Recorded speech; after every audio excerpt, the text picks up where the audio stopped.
喺300多頁嘅調查報告當中，調查集中喺3點，包括候任行政長官梁振英喺參與西九概念規劃比賽前，係咪知道戴德梁行同有關作品嘅關聯，而梁振英02年提交嘅申報表有冇遺漏，如果有遺漏，過程中有冇引致利益衝突。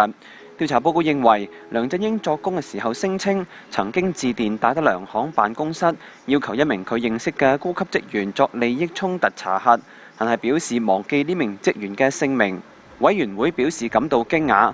而部分委員認為梁振英嘅查核方法係粗疏、不全面同埋有欠審慎。報告又指，梁振英作為戴德梁行主席，填寫申報表嘅時候，選擇咗並非任何公司嘅董事或者主要股東一項，係作出咗不正確嘅申報。梁振英亦都未能夠解釋作出有關選擇嘅原因，認為梁振英做法係掉以輕心。委員會對此表示遺憾。專責委員會主席葉國謙認為，梁振英喺事件中有不可推卸嘅責任。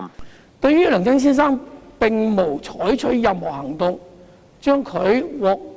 委任為評審團成員，以及戴德梁行不符合參賽資格一事去告知戴德梁行，專責委員會對此係表示失望，並認為梁振英先生有不可推卸嘅責任。